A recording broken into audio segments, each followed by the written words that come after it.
Hey everybody, welcome to TPG'S world. It's me, TPG. I am currently driving home from Target. I went to work this morning, worked a long day, I'm tired. My leg is absolutely throbbing. For those of you that wanted to know what happened, basically they didn't find, they thought it was a blood clot, same as last time. The doctor says he thinks it might be my sciatic nerve or whatever, acting up because it's showing the same signs, but they didn't find anything there. He did give me some muscle relaxers, and those actually helped a lot until today.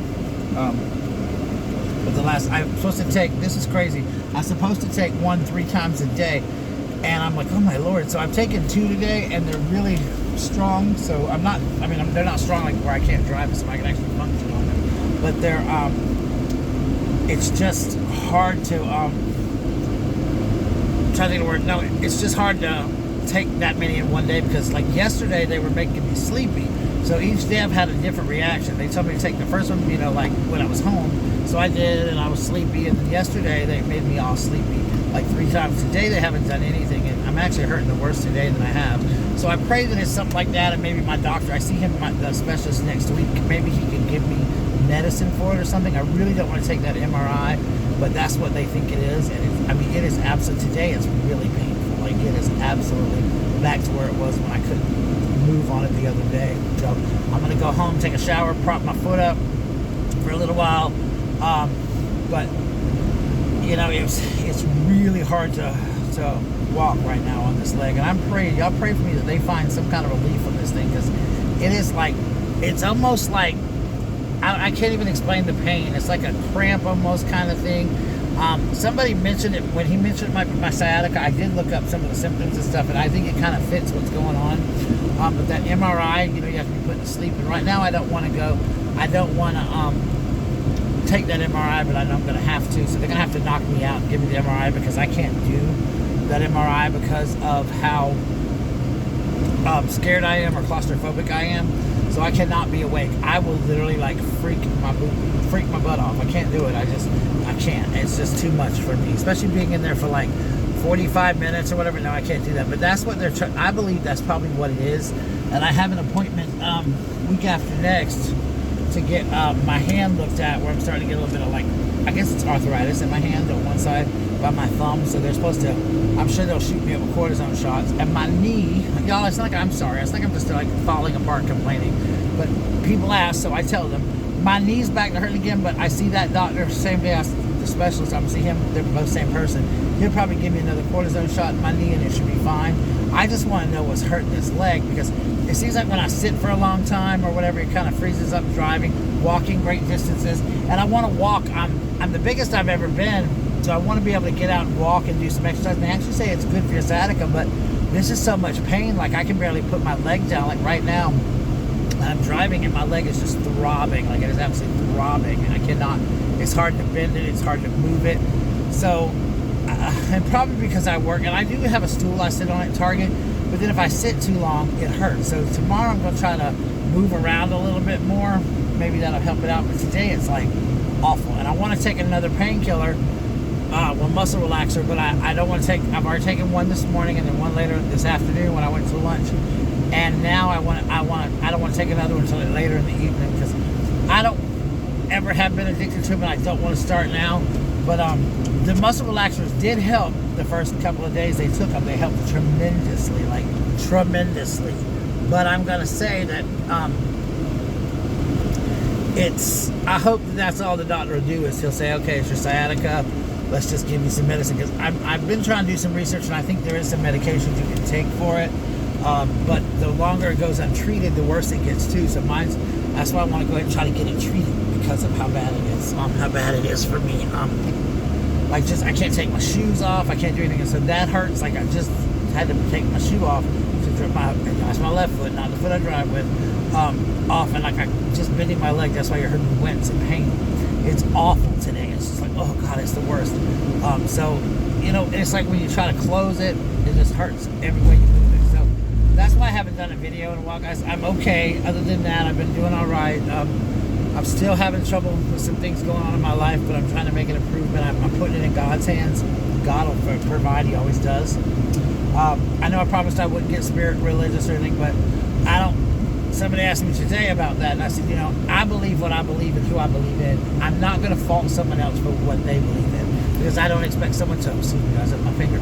I don't expect someone to fault me for what I believe in, and I'm certainly not going to judge them or fault them for what they believe in. But I try not to bring my religious beliefs like into my work or things like that, my political views. I don't try to do any of that, because it's just there's a time and a place to talk about things.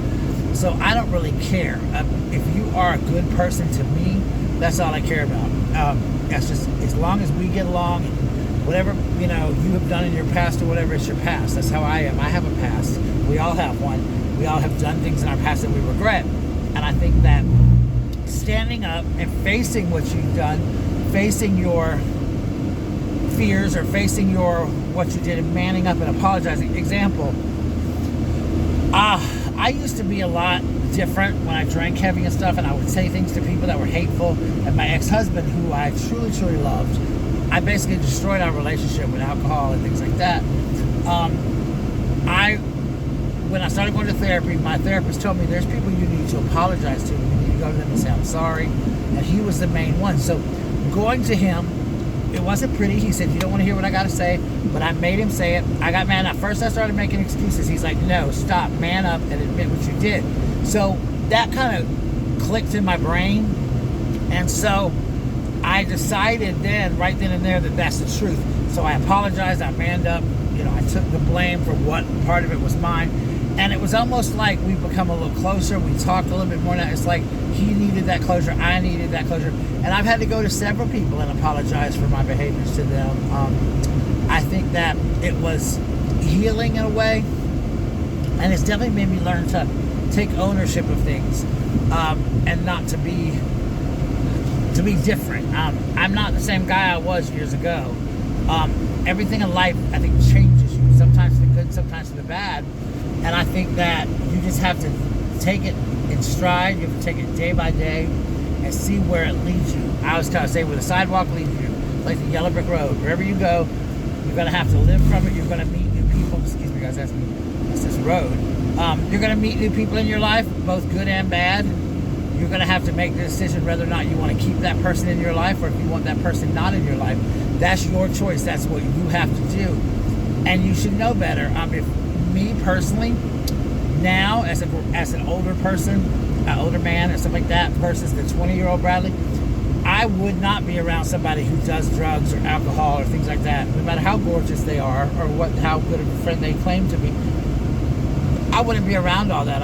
But I'm not going to fault you. Now, I have friends who do things and that's their thing, but I don't fault them for it. But I also won't hang around them if they're doing that stuff, because I don't want to fall back into that pattern. So I think that life, and I've said this several times in my videos, life does not come with a remote control. You got to get off your ass and change it yourself. When you are so miserable, and there came a point in my life when I was pissed off at the world, I was angry, I was mad, I didn't care about nobody but myself. I was so stuck on myself. And sometimes here on YouTube, I think people tend to think that about me, that I'm that way, but I'm honestly not. It's so different being a YouTuber and trying to talk about things, and your whole purpose as a vlogger is to vlog about your life and talk about your life. And that's what I did. And I think I came across to some people, especially early on when I started getting a lot of success and stuff. I think people thought I got snobby and I didn't. It was so hard to maintain my channel for so long. And now, I've lost most of my fan base and things like that. And that's okay. If it was meant to be, I'll get it back. But the whole point of it that I'm trying to say is that you have to just believe in yourself, believe what you do, and love what you do, and take ownership of what you do. And that is the honest to God's truth about the whole thing. You have to just say you're sorry and ask to be forgiven. And the person is probably going to forgive you. They don't have to forget about it. But if they still, to me, after you apologize to that person, if they still hold on to that and they linger on that for the rest of their life, then to me that's their problem, because you've given an honest, from the bottom of your heart, apology, and there's nothing else that you can do. Either they can accept your apology or they don't. But it shouldn't alter your life because of the way they feel. That's crap to me. I just don't believe that. I think that once you apologize, you need to move on. And if that person doesn't want your friendship or your love or whatever, then you need to move on.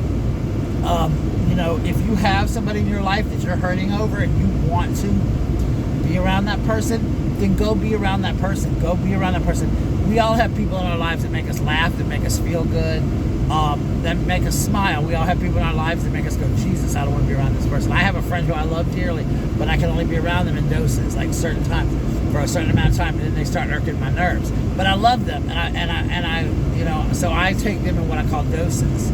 I might not see them for a couple weeks. I'll go see them, hang out, and have the best time. And then when I'm like, okay, my sugar's high, I got to go home because you give me diabetes now, or you don't got my blood pressure up. I'm going home. But I still love them, and I still would do anything in the world for them. But they're different, and I think that happens with all of us.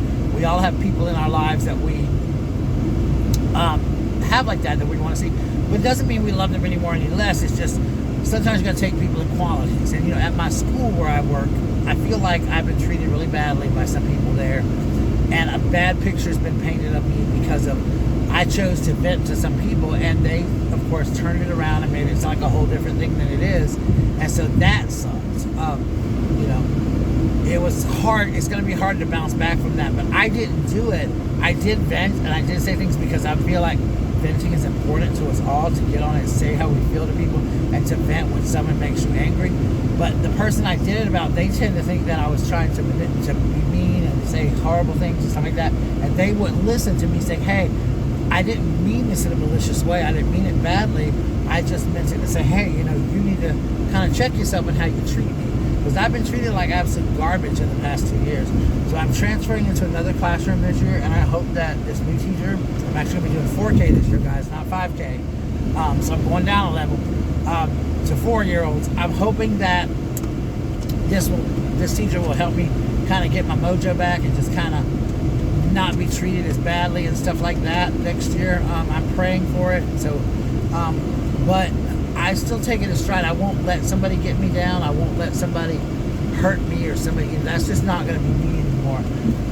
I believe you got to stand up for yourself and be the person that you want to be. And like I say in a lot of my videos, be the person you want everyone else to see you as. If you portray to the world a bitch, then people are going to perceive you as a bitch. And I know somebody who does that. I have a friend who's very, very, very bitchy to other people, but you get them away from people, and they're like the sweetest, nicest person. But everyone I know thinks they're a bitch, and they are, but not to me, because I'll call them out and be like, look, I know who you are. I know you're faking it. Get your ass over. But they tend to want that persona because to them it's a defense mechanism. If I'm a bitch, then people won't want to talk to me. People won't hurt me, and I get that. Guys. I was on Grindr the other day, which is a gay app. It's like a gay meeting site for guys where you can meet guys, stuff like that. And I sent my picture to somebody, and guys, the reply back was simple. He said, if I were you, I would kill myself because you are fat and ugly. You're fat and ugly and old. That was the exact quote. Now, usually I would let that get to me, but now I understand that, you know what, that's your problem with me. I don't have a problem with me. Do I think I'm overweight? Yes. I'm the biggest I've ever been. Does it bother me? Of course it does. I went to a new doctor who I really like. She did some tests. She's trying to think if maybe it's my thyroid or some of my medications that I'm on. So she had to run all these tests. And so once I go see her next month again, she'll be able to tell more about it, if it's my thyroid or what is it that's causing me to gain weight. We've talked about maybe giving me a shot or putting me on diet pills or whatever. So whatever it is, I can change that about me. But you can't change the fact that you're an asshole. And so that's what I'm saying about people and how people react and how people are and how people behave. It's just, that is the whole ballpark figure as a whole. It's we can't control how others behave. That's all I'm going to leave it at. Just know that you are in charge of yourself and your own behaviors. And my principal often tells me that you are only in charge of yourself.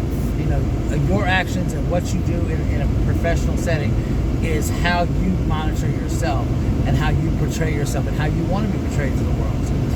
And I think we all have some sort of defense mechanism that we hide by.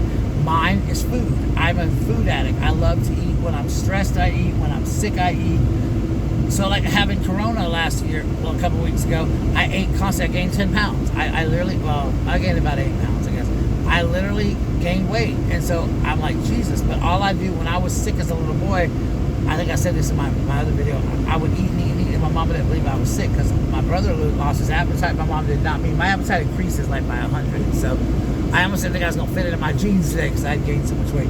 So, and that's not why I'm not showing my face, by the way, guys. I just, my hair is a mess and I look like crap, and I just don't want to make another video. I'm not ashamed to show myself on camera. But I just want you to know that I'm not really preaching at you. I just want you to know that you are special. No matter how rough life gets, you always can find the good in someone, and you can always find the good in yourself. Take a quality that you love about yourself. Mine is my open personality. I love that I have a great open personality. People really like me. I'm a people person, so I take pride in that, and I love to treat people with respect because I feel like if I treat you with respect, you'll treat me with respect. That is my greatest quality. I think is my personality, my humor, the ability I have to make people laugh and to rearrange a situation just because of how it's going and can make it peaceful and calm. I have a knack for that. I love that, and my personality shows over in everything I do, from in the classroom to Target to wherever. I always have people like today, a lady thank me. She said, "Thank you for being so cheerful and so nice." And I'm like, it's just the way I want to be treated. So that's why I said, treat people the way you want to be treated. Don't if you treat people hateful, they're gonna treat you hateful. That's just the way it is. If you come at me hateful, I'm gonna come at you hateful. So, and I don't pay attention to cyberbullying and stuff like that because, I had that for a while. And when I traced the IP, whatever that's called, the IP address or whatever, IP address, I found out it was all the same person doing this and stuff like that. So, with that being said, I'm going to sign off here because I'm almost home. I love you guys. Remember to be the best you that you can be, because everyone else is taken, honey. Always find the greatest quality in yourself and in someone else. Everyone, no matter how bad they have something good about them. Best way to dig really deep down in our hearts to find it, but we can find it. I love you guys, and I will get this video loaded up in here in a few minutes when my legs feel better. It'll be out by tonight. I love you guys, and I will talk to you soon. Just pray for me, guys, that this will get better, okay? Love you. Bye.